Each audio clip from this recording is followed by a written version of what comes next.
ओम नमः शिवाय मित्रों, आपके और आपके परिवार पर भगवान भोलेनाथ की कृपा सदैव बनी रहे। आज हम हरतालिका तीज की व्रत कथा का श्रवण करेंगे। चलिए शुरू करते हैं। पौराणिक मान्यता के अनुसार कैलाश पर्वत में भगवान शिव माता पार्वती के साथ नंदी और अपने गणों के साथ बैठे हुए थे। इस अवसर पर माँ पार्वती ने शिवजी से पूछा कि हे महेश्वर, मैंने वह कौन सा पुण्य किया था जिसके कारण आप मुझे पति के रूप में मिले। आप तो अंतर्यामी हैं, तो आप मुझे अवश्य इस बात को बताएं।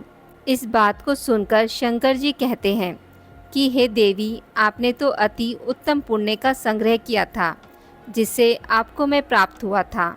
आपने भादो मास के शुक्ल पक्ष की तीज के नाम से जो प्रसिद्ध है। शिवजी ने कहा, हे गौरी, पर्वतराज हिमालय पर स्थित गंगा के तट पर तुमने अपनी बाल्यावस्था में 12 वर्षों तक अधोमुखी होकर घोर तप किया था। इतनी अवधि तुमने अन्न खाकर पेड़ों के सूखे पत्ते चबाकर व्यतीत किए। माघ की विकराल शीतलता में तुमने निरंतर जल में प्रवेश करके तप किया। वैशाख की जला देने वाली गर्मी में तुमने पंचाग्नि से शरीर को तपाया। श्रावण की मूसलाधार वर्षा में खुले आसमान के नीचे बिना अन्न जल ग्रहण किए समय व्यतीत किया। तुम्हारे पिता तुम्हारे कष्ट साध्य तपस्या को देखकर बड़े दुखी होते थे। तब एक दिन तुम्हारी तपस्या को देखकर नारद जी तुम्हारे घर पधारे। तुम्हारे पिता ने हृदय से अतिथि सत्कार करके उनके आने का कारण पूछा। नारद जी ने कहा, गिरिराज, मैं भगवान विष्णु के भेजने पर यहाँ उपस्थित हुआ हूँ। आपकी कन्या ने बड़ा कठोर तप किया है। इससे प्रसन्न होकर वे आपकी सुपुत्री से विवाह करना चाहते हैं। इस संदर्भ में आपकी क्या राय है, जानना चाहता हूँ। नारद जी की बात सुनकर गिरिराज गदगद हो उठे। उनके तो जैसे सारे कलेश ही दूर हो गए। प्रसन्न होकर वे बोले, श्रीमान, यदि स्वयं विष्णु जी मेरी कन्या का वरण करना चाहते हैं तो भला मुझे क्या आपत्ति हो सकती है। वे तो साक्षात ब्रह्म है। हे महर्षि, यह तो हर पिता की इच्छा होती है कि उसकी पुत्री सुख संपदा के युक्त पति के घर लक्ष्मी बने। पिता की सार्थकता इसी में है कि पति के घर जाकर उसकी पुत्री पिता के घर से अधिक सुखी रहे।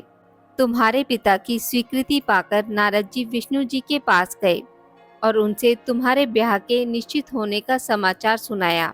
मगर इस विवाह के संबंध की बात जब तुम्हारे कान में पड़ी तो तुम्हारे दुख का ठिकाना न रहा।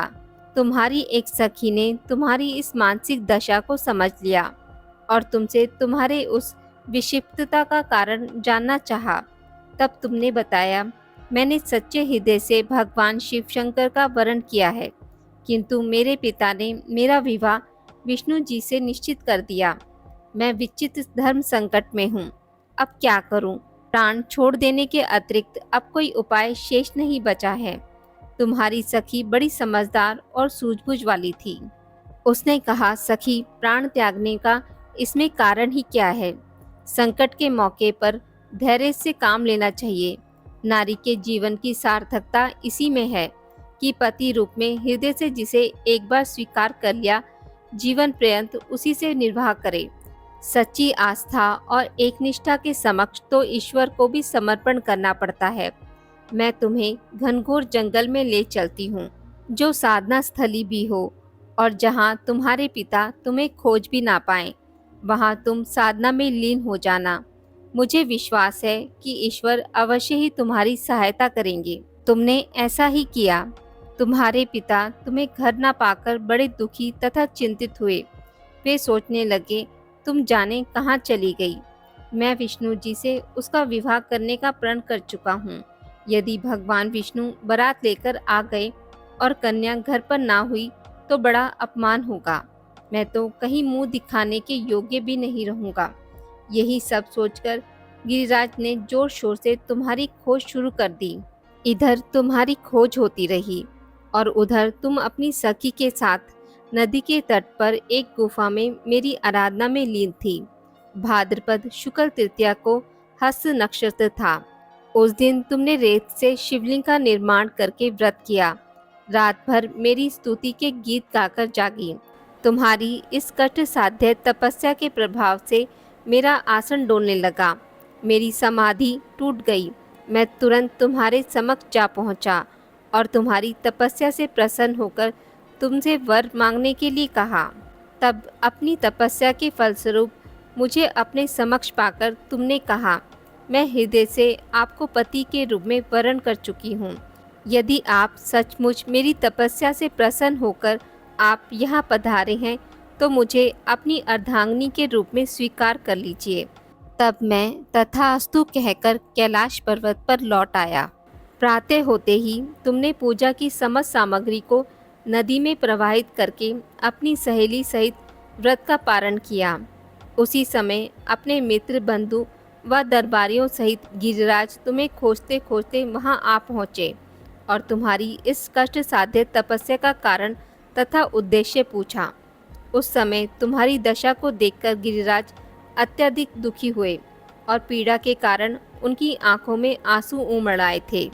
तुमने उनके आंसू पोंछते हुए विनम्र स्वर में कहा, पिताजी, मैंने अपने जीवन का अधिकांश समय कठोर तपस्या में बिताया है। मेरी इस तपस्या के उद्देश्य केवल यही था कि मैं महादेव को पति के रूप में पाना चाहती थी।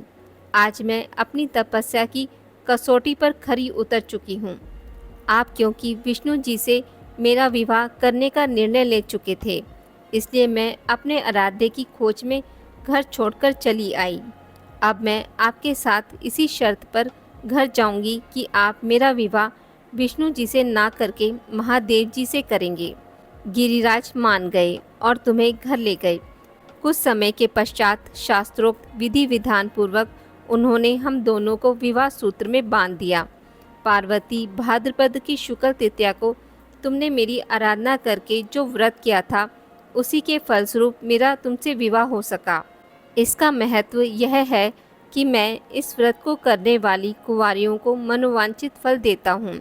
इसलिए सौभाग्य की इच्छा करने वाली प्रत्येक युवती को यह व्रत पूरी एक निष्ठा तथा आस्था से करना चाहिए। तो प्रेम से बोलिए भगवान शिव शंकर और माता पार्वती की जय। आज की इस वीडियो में बस इतना ही। मित्रों, अगर आपको मेरी वीडियोस पसंद आती हैं तो इसे लाइक और शेयर ज़रूर करें और पूजा पाठ से जुड़ी जानकारी के लिए मेरे चैनल को सब्सक्राइब करना ना भूलें। धन्यवाद।